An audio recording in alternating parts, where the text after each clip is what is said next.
Spider man ಅಂದ್ರೆ ಒಂದು emotion. ನಮಗೆ ಯಾಕೆ ಅವ್ರನ್ನ ಕಂಡ್ರೆ ಇಷ್ಟ ಆಗುತ್ತೆ? ಅವರು ಸೂಪರ್ ಹೀರೋ ಆಗಿದ್ರೇನು ಅವ್ರ ಲೈಫಲ್ಲಿ ತುಂಬಾ ಕಷ್ಟ ಪಡ್ತಾರೆ. ಸ್ಪೈಡರ್ ಮ್ಯಾನ್ಗೂ ನಮಗೂ ಒಂದು ಕನೆಕ್ಷನ್ ಇದೆ.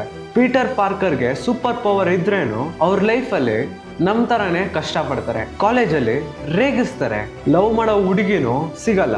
ನಮ್ ತರಾನೇ ಒಂದು ಲವ್ ಫೇಲಿಯರ್ ಹುಡುಗ ಕಾಲೇಜಲ್ಲಿ ಓದ್ಕೊಂಡೆ ಪಾರ್ಟ್ ಟೈಮ್ ಅಲ್ಲಿ ಕೆಲಸ ಮಾಡ್ತಾರೆ. ಈ ತರ ಅವ್ರ ಲೈಫಲ್ಲೂ ಕಷ್ಟ ಪಡ್ತಾರೆ. ಅದಕ್ಕೆ ನಾವು ಸ್ಪೈಡರ್ ಮ್ಯಾನ್ ನ ಇಷ್ಟ ಪಡ್ತೀವಿ. ಇವತ್ತು ಸ್ಪೈಡರ್ ಮ್ಯಾನ್ ಕ್ಯಾರೆಕ್ಟರ್ನ ಹೆಂಗ್ ಕ್ರಿಯೇಟ್ ಮಾಡಿದ್ರು ಅಂತ ತಿಳ್ಕೊಳೋಣ.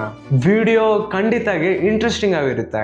1960s ಅಲ್ಲಿ ಸ್ಟ್ಯಾನ್ಲಿ ಅವರು ಒಂದು ಡಿಫ್ರೆಂಟ್ ಸೂಪರ್ ಹೀರೋನ ಕ್ರಿಯೇಟ್ ಮಾಡಬೇಕು ಅಂತ ಯೋಚನೆ ಮಾಡ್ತಿರ್ತಾರೆ. ಆ ಟೈಮಲ್ಲಿ ಸೂಪರ್ ಹೀರೋಸ್ ಅಂದ್ರೆ ಅಡಲ್ಟ್ಸೇ, ಅಂದ್ರೆ ದೊಡ್ಡವರು. ಬಟ್ ಸ್ಟ್ಯಾನ್ಲಿ ಅವರು ಒಂದು ಟೀನೇಜ್ ಹುಡುಗನ ಹೀರೋ ಆಗಿ ಕ್ರಿಯೇಟ್ ಮಾಡಬೇಕು ಅಂತ ಯೋಚನೆ ಮಾಡ್ತಾರೆ. ಆ ಹೀರೋಗೂ ಸೇಮ್ ನಮ್ಮ ಥರನೇ ಪ್ರಾಬ್ಲಮ್ಸ್ ಇರಬೇಕು ಅಂತ ಕ್ರಿಯೇಟ್ ಮಾಡ್ತಾರೆ. ರೆಡಿ ಆದಮೇಲೆ ಪಬ್ಲಿಷರ್ ಹತ್ರ ಎತ್ಕೊಂಡು ಹೋಗಿ ಕೊಡ್ತಾರೆ. ಬಟ್ ಆ ಪಬ್ಲಿಷರ್ ಇದನ್ನ ಓದಿ, ಏನಿದು ಒಂದು ಟೀನೇಜ್ ಹುಡುಗ ಒಂದು ಹೀರೋನ, ಇಂಥ ಕಾಮಿಕ್ ಬುಕ್ಸ್ ಎಲ್ಲ ಸೆಲ್ ಆಗಲ್ಲ ಅಂತ ಹೇಳ್ಬಿಟ್ಟು ರಿಜೆಕ್ಟ್ ಮಾಡ್ತಾರೆ.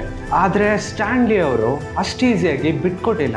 ಆಮೇಲೆ ಸ್ಟೀವ್ ಡಿಟ್ಕೋ ಜೊತೆ ಜಾಯಿನ್ ಮಾಡಿ ಕೆಲಸ ಮಾಡ್ತಾರೆ. ಅಮೇಝಿಂಗ್ ಫ್ಯಾಂಟಸಿ ಅಂತ ಒಂದು ಕಾಮಿಕ್ ಬುಕ್ಕಲ್ಲಿ ಸ್ಪೈಡರ್ ಮ್ಯಾನ್ನ ಇಂಟ್ರೊಡ್ಯೂಸ್ ಮಾಡ್ತಾರೆ. ನೋಡಿದ್ರೆ ಸೂಪರ್ ಹಿಟ್ ಆಗುತ್ತೆ. ಜನಗೆ ಸ್ಪೈಡರ್ ಮ್ಯಾನ್ ಕ್ಯಾರೆಕ್ಟರ್ನ ತುಂಬಾ ಇಷ್ಟ ಆಗುತ್ತೆ. ಚಿಕ್ಕವರಿಂದ ದೊಡ್ಡವ್ರ ತನಕ ಅವ್ರಿಗೆ ಫ್ಯಾನ್ಸು. ಇವತ್ತು spider man movies, games, comics ಎಲ್ಲ ವರ್ಲ್ಡ್ ವೈಡ್ ಫೇಮಸ್ಸು. ಈ ಕಥೆಯಿಂದ ನಾನೇನು ತಿಳ್ಕೊಂಡೆ ಅಂದ್ರೆ, ಅವತ್ತು ಸ್ಟ್ಯಾನ್ಲಿ ಅವ್ರು ಗಿವ್ ಅಪ್ ಮಾಡಿದ್ರೆ ಇವತ್ತು one of the greatest super ಹೀರೋನ ನಾವು ನೋಡೇ ಇರಲ್ಲ. ಸ್ವಲ್ಪ ಜನ ಅನ್ಕೊಬೋದು ಈ ಸ್ಪೈಡರ್ ಮ್ಯಾನ್ ಕಾರ್ಟೂನ್ ಇಂದ ಏನ್ ತಿಳ್ಕೊಂತಾನೆ ಅಂತ. ನನ್ನ ಲೈಫಲ್ಲಿ ನಾನು ಯಾವತ್ತಾದ್ರೂ ಲೋ ಆಗಿ ಫೀಲ್ ಮಾಡ್ತಿದ್ರೆ ಈ ಲೈನ್ ನ ರಿಮೆಂಬರ್ ಮಾಡ್ಕೊಂತೀನಿ.